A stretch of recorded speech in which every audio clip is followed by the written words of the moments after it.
Welcome to the Tenzin Show, dear Smith. I'm so happy to see you. And first of all, congratulations on winning the crown, Mrs. India 2021 Pride of the Nation. How does that make you feel?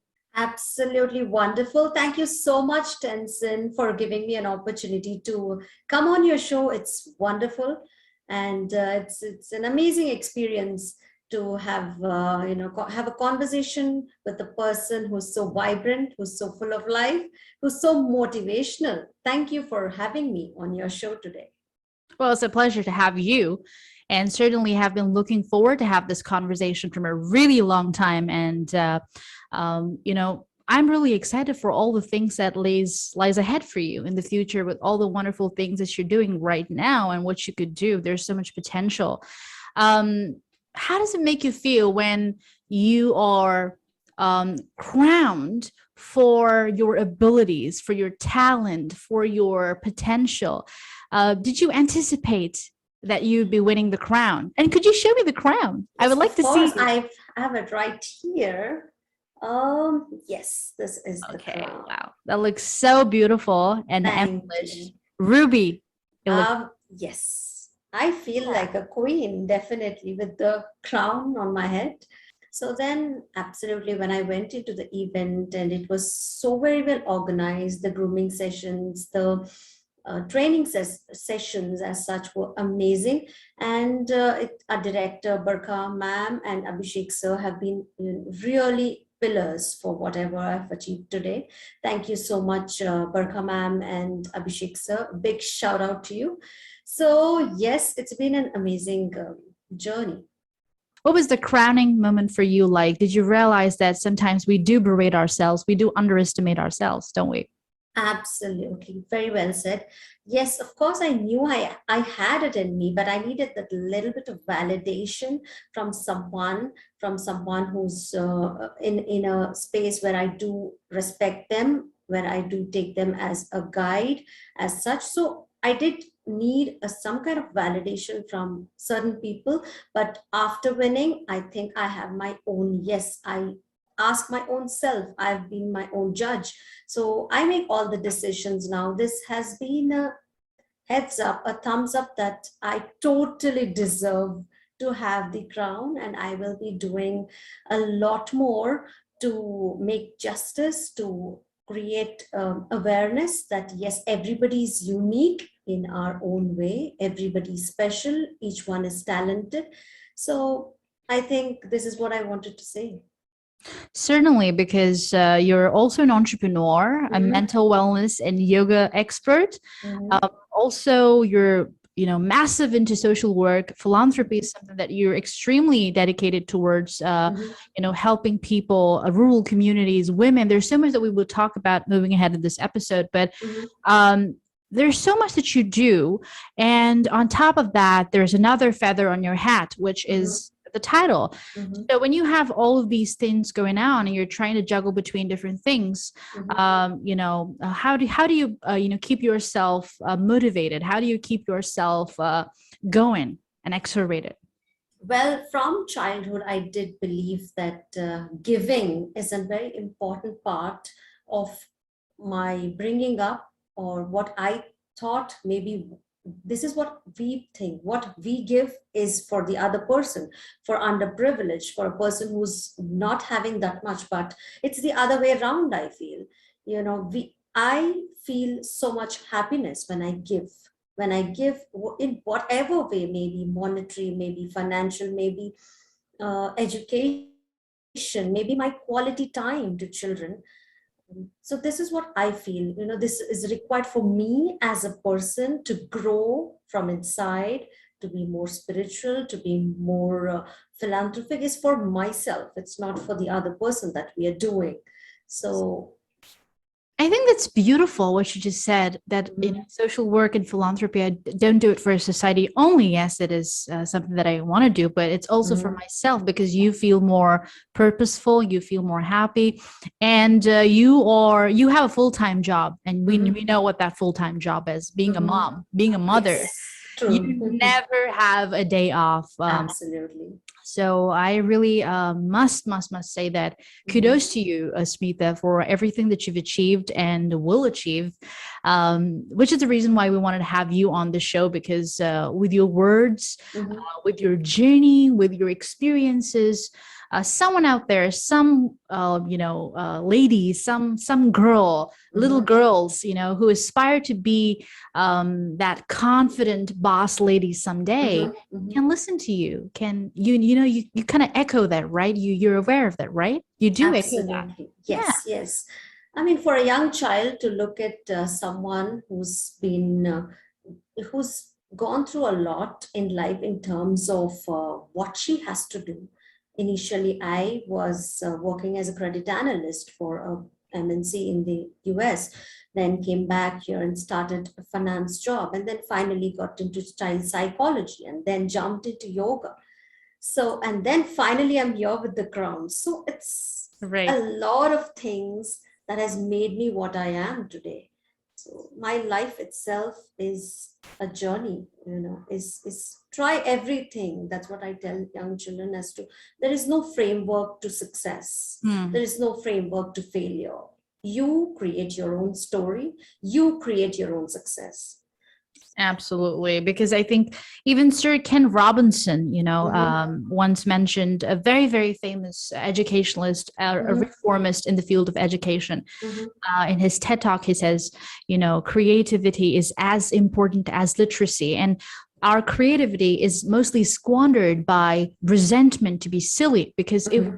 what we tend to do as human beings is that we are so scared of making mistakes and we don't take risks. And Mm-hmm. you mentioned that we need to take risks, because how would you know something is working out for you or not working out for you if you don't ever Absolutely. try and take a plunge into the water, cold It's true. water? You would know what swimming is like. Absolutely. So the all the listeners, viewers of the Tenzin Show here, in this conversation with Prabhu Smita, I think the first takeaway is that she takes risks and she takes that plunge. And as she rightly said, she is the creator of her own story. She is the director, producer, protagonist of her own story. And this may sound too, embellished and, too sweet, but that's how it really is. You've got to take that. You've got to sort of register that in your head. It's all about what you think. It's all about your mindset, right? Absolutely. And speaking of mindset, dear Smita, now through the course of this pandemic, and Mm-hmm. in general, mental health is something that is extremely difficult, to understand, because physical wounds, if we have a Mm-hmm. cut, you can see there is, blood oozing out. You could see the magnitude at which you're hurt physically. Mm-hmm. But if you're mentally, really hurt, mentally low and depressed, you can't Mm-hmm. really measure that. You can't really tell Yes. how deep of a cut you have internally. And especially through the course of this time that is pandemic, again, it's the lockdown phase. Again, people are confined to their own spaces.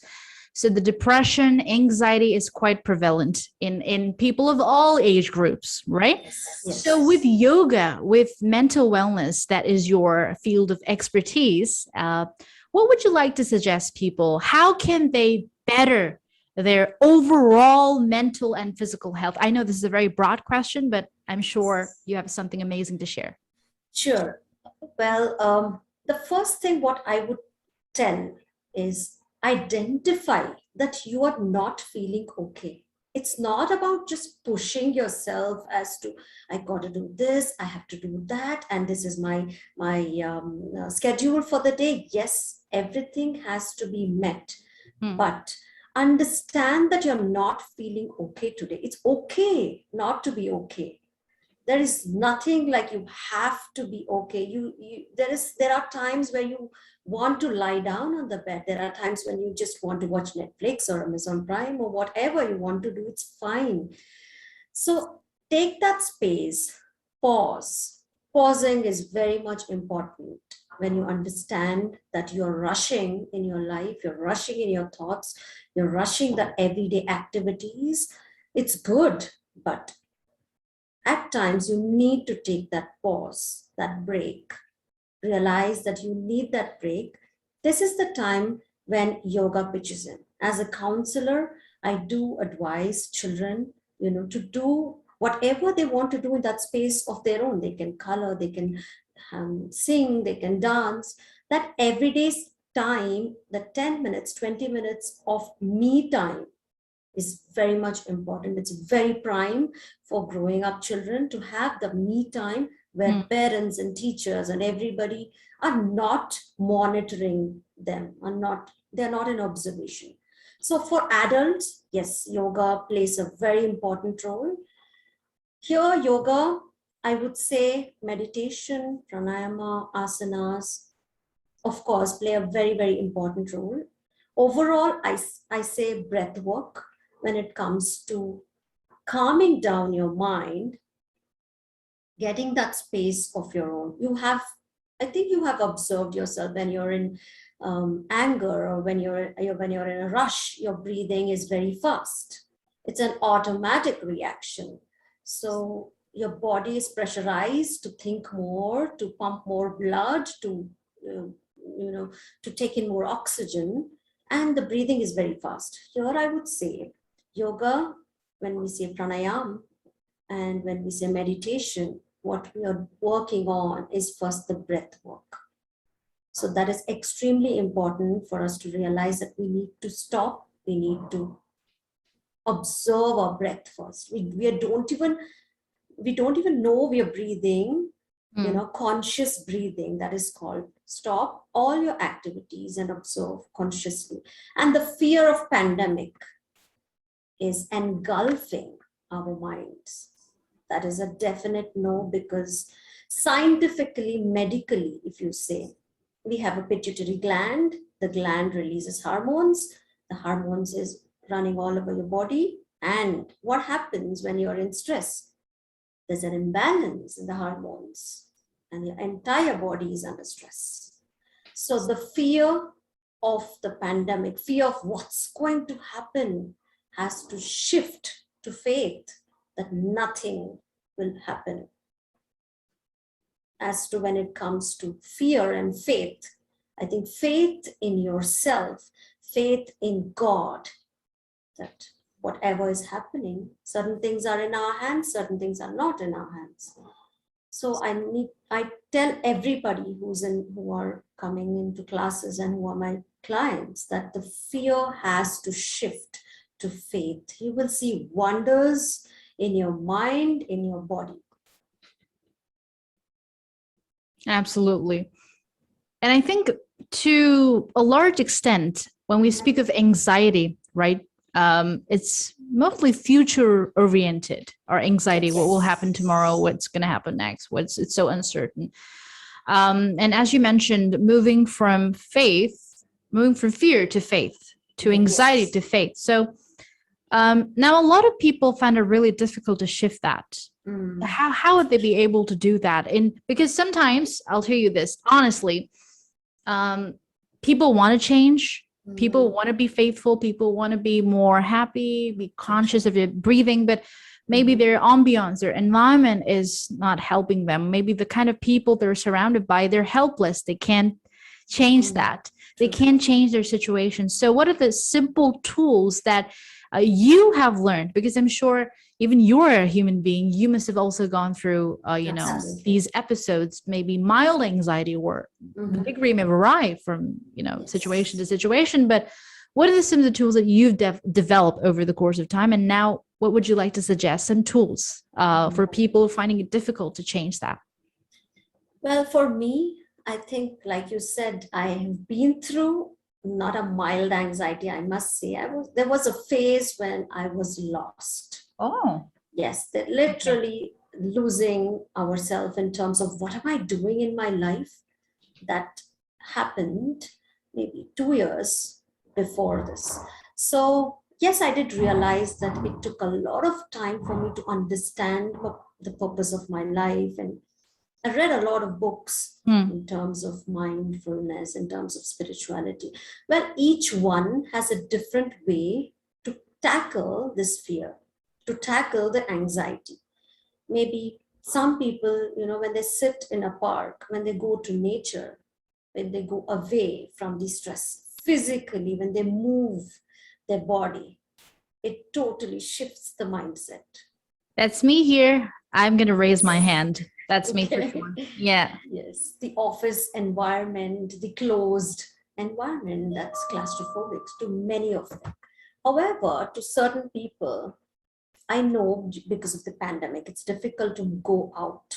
So whatever, they can connect to, maybe a bhajan, a prayer, yoga, music, maybe a hot shower, and writing your everyday gratitude, or writing something that you want to feel like, or talking to a friend, anything that works for them, it shifts the mindset. Of course, the initial motivation, that push is required, because everybody is busy on phones, everybody is busy digitally, they're very much aware of what's happening around them, but when they look inside, they don't know what's happening inside them. True. That's so true. I mean, I'm a 90s kid, and Mhm. for us, you know, we would be like outdoors, go out to play. We would, be so aware of our surroundings. And Mhm. as smartphones, they were invented and, they were here.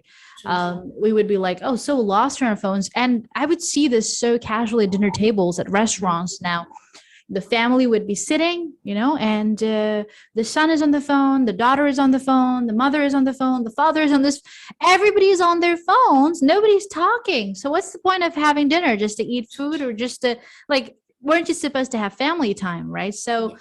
and it's so funny. It's so hilarious. I have to share this with you and with the audience here. Some time ago, one of my friends, I called her. I said, I wanted to speak with your mother because I wanted some advice on something, right? And she's like, I don't know where she is. So she just called up her mother from this room to the other room just to see if she's home. So I don't know what to say. So we're living in this era where we're so lost in the digital space, and we're really I completely agree with you 110%, because we are lost for sure.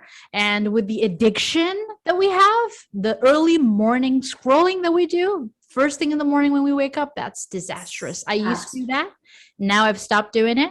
And I'm actually going to practice what you said, being conscious of my breathing, doing anything that makes me happy, just changing my mindset, just changing my routine, whether for me as a person, when I have a physical shift, like going close to nature, being close to nature, going out of confined spaces and expand my sort of, Sure, sure. that's when I feel free.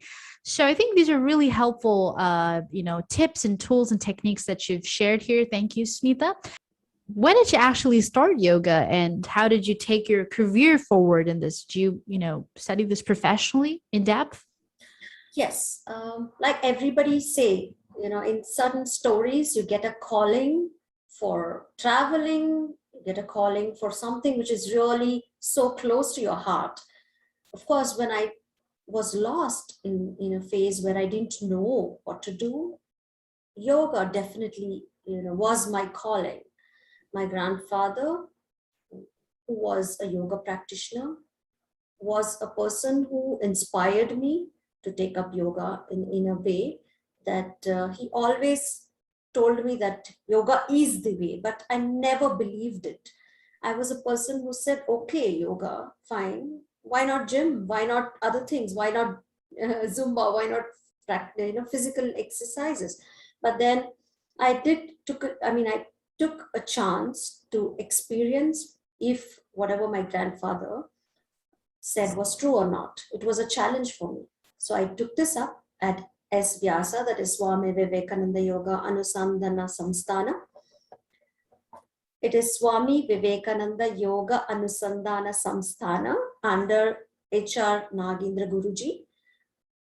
The first month was amazing. It was amazing experience in terms of understanding our ancient culture, and how we can relate it to today's life.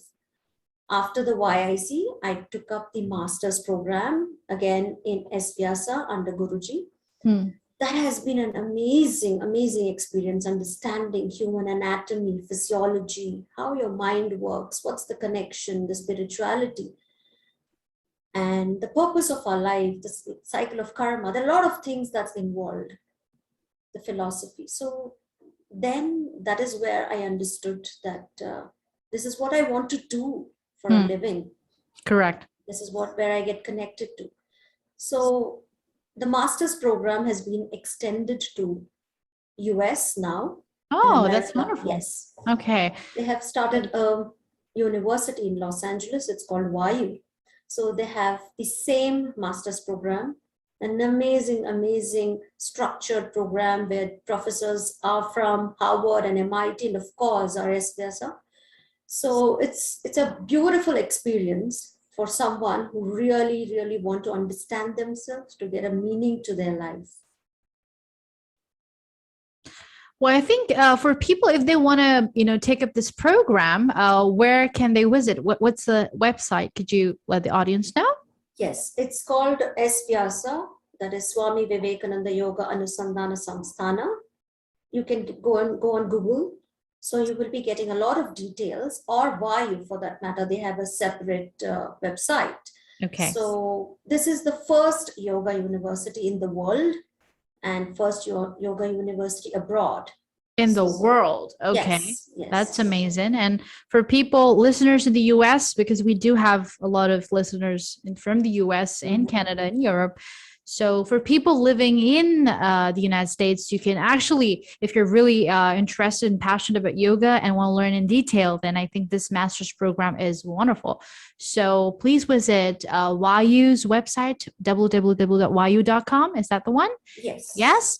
And you can find all the information there. And for more information, you can either DM me or DM Smitha on my Instagram page, that is tenzin.chidin.24, or Prabhu Smitha's page. That's official Smitha Prabhu. Yes. All right. That's wonderful. Moving on to the next question. With philanthropy, with social work, there's so much that you do. And you are beauty with a purpose, for sure, because you stand by that, whether it is in terms of women empowerment, whether it is female education. There's so much that you do, but I want to hear it from you. Could you enlighten our audiences a little more about your social welfare projects? Sure. Thank you for calling me beauty with the brain. Everybody are beautiful. So the thing is, using the brain, that's the cliche here. Beauty with a purpose, my dear, not beauty with the brain. Because the reason why I said that is because a lot of time people think that beauty, look at this girl, she's beauty with brain. This is not a compliment, actually. Absolutely. It's not a compliment, because you're assuming that if somebody's beautiful, they don't have the brain. Yes. It's wrong. So that's why I said beauty with a purpose. And you certainly are. You're certainly delivering that. Thank you. Yes. So, like I told you, Tenzin, the charity work, the social work, where I connect to underprivileged, where I connect to less privileged, or people who are not that where I am, it's for of course, there is a little bit of thing of when I meet such people, when I go and interact with them, I understand their world. It's a different world. It's a more humbling experience to get out of your comfort zone and help them. And of course, you're helping yourself. So here I'm associated with a couple of orphanages. I do believe education is very much important for these children, and they totally deserve it.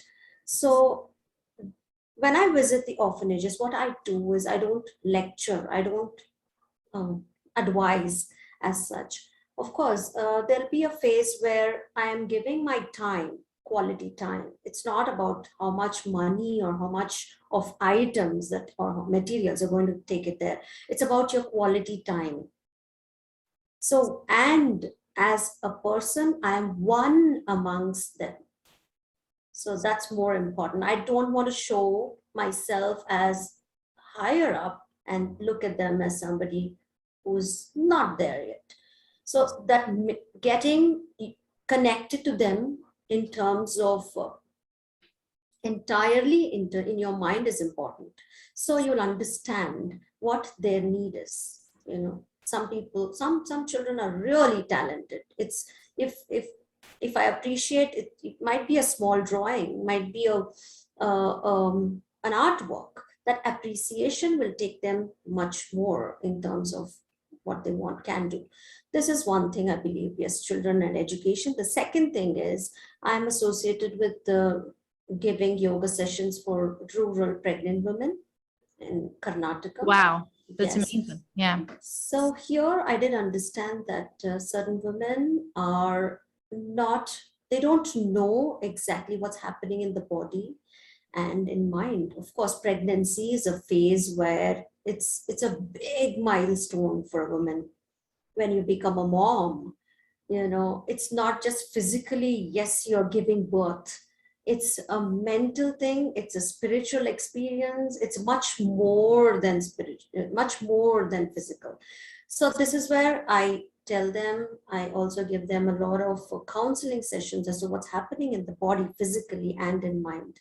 So as a person who's very much I mean to say honest and kind of free in terms of talking to them, I do feel that connect with pregnant women.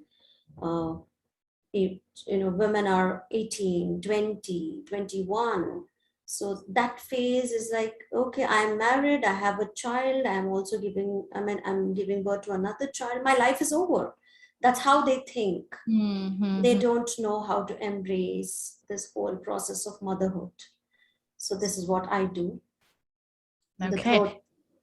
The third important thing is old age homes. Of course, I don't kind of want to call it an old age home. It's a shelter home. It's a elder care center. Of course, it's a very, very, very personal thing when I visit these places. I don't know. I mean, I might feel emotional right now because this place is, it's very humbling. It's very empowering as such in terms of what these people have gone through, and they are there at this phase of life where they have an entire story of their life. What more can anybody get? It's not in the books, it's not in the videos, it's live. It's when you speak to people. So the elder care center is very much, I'm very attached to whatever I'm doing for them. This is overall what I'm doing. Of course, I'm associated with saving our cows in the Karnataka state, where I've donated a lot of cows and calves and taking them from the slaughterhouse and bringing them here. It's a very personal thing for me. I'm not judging as to what is right or wrong. Well, I think this is an important cause to save our desi cows, what we call the country cow, because the number is declining rapidly. In the next span of 5 years, as per estimation, it's an endangered species. So these are the 4 important causes I'm working for. I have watched a lot of reels, Instagram reels, when you would visit these places, especially the one that you mentioned, the elderly old age home, right? Yes. And I could see, I could sense, and I could tell, maybe I'm wrong, that you're extremely intuitive as a person, right? And you're so receptive of energies. Absolutely. When you meet someone, you become sponge. You have that sponge effect. You literally absorb everything, and sometimes it kind of decreases your energy. Does that happen to you ever? Yes, it does. Many a times. Okay, because Many it happens times. to me as well. Yeah, for sure it does. And for people like us, I think there's so many of us, like even the listeners and viewers of the show, who might be HSP, hypersensitivity people, right? Person. Who are so receptive of energies. You enter into a room and you know the energy of that space, you feel the energy of that space. And for people like us, we get so overwhelmed of other people's negativity. Sometimes caffeine does that to me. You wouldn't believe that, when I just have too much caffeine on that particular day, I feel like my energy is completely drained. So it's really amazing how you are doing some wonderful, marvelous things along with your own, aspirational projects. And you forge ahead without looking back. You're just doing it. So what is success from your point of view? Because this is like the trademark question that we have on the show, whether it is we've had so far researchers, scientists, people from Hollywood, from Bollywood, from every industry, and this question always has a very unique answer because of difference of personalities, difference of experiences, right? You have different experiences. You have different quotient of experience in your life, both personally and professionally. So I'm extremely inquisitive to know what your idea of success is. Well, this is a huge spectrum. The meaning of success, like you said, it's subjective. Well, I can simplify it to tell that every day I feel successful if my day is fulfilled with a purpose, with a meaning. Success and failures are a part of everybody's journey, I must say. But significance, how significantly you're using that success or failure, for that matter, to move ahead, to have your personal growth, to identify yourself, the purpose of your life.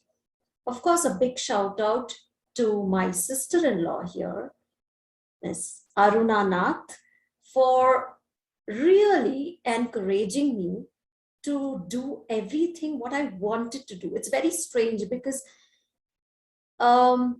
a daughter-in-law and a sister-in-law is usually considered as, kind of not so gelling well. But yeah, here I would give a big shout out to her because she's the person who really understood me and encouraged me to do what I want to do and to explore much more. Of course, I do feel every day I feel successful in terms of, yes, I'm better than yesterday. That's my success. Yes, I have made a difference to someone. I'm successful. So this is how I want to put it. I think that was really well articulated. I love that. Something new, something new. Like I told you, significance, a significant failure will turn you into creative monster. That's what happened to many people like Steve Jobs or Oprah Winfrey or anybody. You take any of these big names, they had that significant failure. For example, Amitabh Bachchan. So when they hit that failure, how significant that was to bring you up, that's more important. I think success and failures are part, like I told you, everybody's destiny. You can't help it. I'm successful today. Tomorrow I might hit a phase where it's more challenging to me. But how I use that phase is more important. Correct.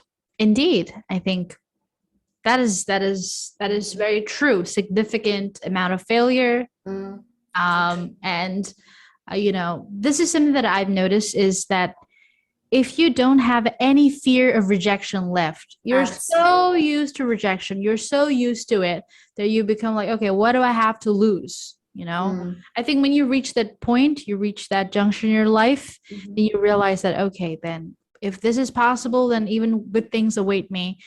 Significant failure, significant success, everything is a part, everything is a harbinger of something that we can't anticipate. So, and the last question that I have for you before we leave is, who's been your idol per se in your life, who has really inspired you? Maybe somebody, maybe from your institute, yoga institute, maybe your mother, maybe Guruji. Who are the people that kind of played a part in molding your personality today?